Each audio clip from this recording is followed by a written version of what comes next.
관세음보살. 먼저 원성취진언을 3번 외우겠습니다. 오마모카 살바다라 사다야 시베훔. 오마모카 살바다라 사다야 시베훔. 오마모카 살바다라 사다야 시베훔. 원성취 진언은 원을 성취하는 진언입니다. 오늘 주제는 아름아리 일랑 내려놓고 오로지 보기만 하라. 방식 정간입니다. 노을방자, 알식자, 오로지 전자, 볼간입니다. 방식 정간. 제가 만든 말입니다. 다시 한글로 말씀드리겠습니다. 아름아리 일랑 내려놓고 오로지 보기만 하라. 먼저 얘기 하나를 해드리겠습니다. 인도에서 유명한 사람 중에 한 사람, 인도의 시성이라고 불리는 사람이 있습니다. 타고르입니다. 타고르.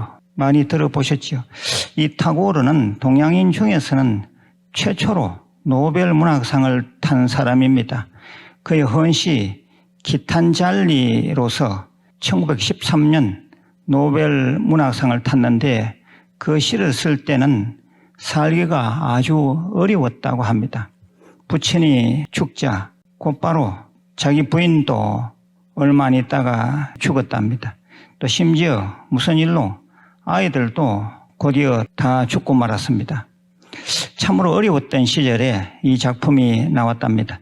세상의 모든 일이 다 그렇듯이 문학작품도 어려운 역경을 딛고 나왔을 때 대작이 나오는 법이라고 생각됩니다.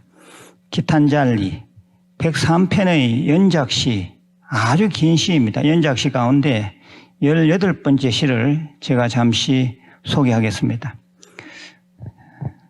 잘 들어보시기 바랍니다. 구름 위에 또 쌓이는 구름 때문에 지금은 몹시 어둡습니다. 오, 사랑하는 당신은 어찌하여 나를 홀로 문 밖에 기다리게 하고 있습니까? 나는 할 일이 많은 한낮의 시간에는 사람들의 무리 속에 들어가 있습니다. 하지만 이처럼 어둡고 쓸쓸한 날에는 언제나 당신을 기다리고 있습니다. 만약 당신의 모습이 보이지 않는다면, 당신이 나를 전혀 모른다고 한다면 비가 내리는 지루한 시간을 어떻게 살아갈 수 있을지 모르겠습니다. 나는 먼 하늘의 어둠을 물끄러미 바라보고 있습니다.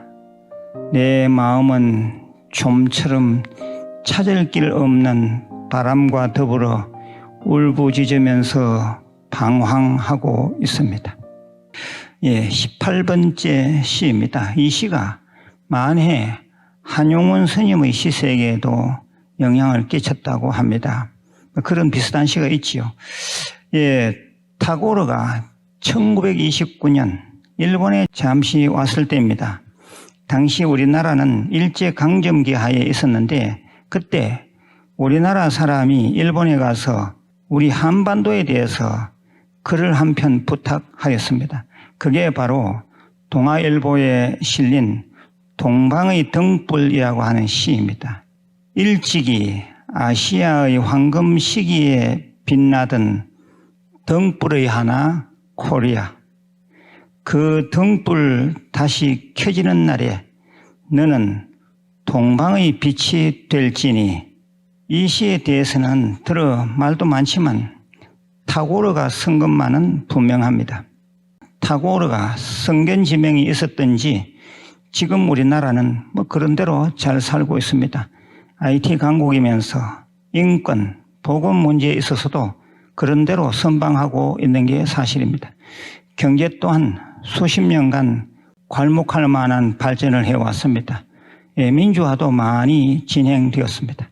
그런데 이 타고르는 제가 보았을 때는 예언자적 기질도 있었던 것 같습니다. 그런데 이런 사람도 자기의 아름마리, 자기 분별심, 판단의 오류 때문에 들어 후회를 했다고 합니다. 한 번은 자기가 부리던 하인이 오전 9시에 출근을 해야 하는데 12시가 넘어도 오지 않았습니다. 처음 1시간쯤은 무슨 사정이 있겠지, 곧 오겠지 했습니다. 그런데 2시간이 넘어가면서 서서히 화가 뻗치기 시작했습니다. 3시간이 되어가자 대문 밖을 왔다 갔다 하면서 오기만 해봐라 하고 중얼거렸습니다. 요즘 애들 말로 뚜껑이 이미 열렸고 머리에는 김이 술술 나기 시작했습니다. 드디어 12시가 넘자 허겁지겁 하인이 뛰어 들어왔습니다. 그때 탁오로는 쥐고 있던 마당 빗자루로 하인의 등짝을 마구 내려쳤습니다. 그 마당 빗자루를 땅바닥에 패대기 치면서 말했습니다. 넌 당장 해고야. 넌 당장 해고라고.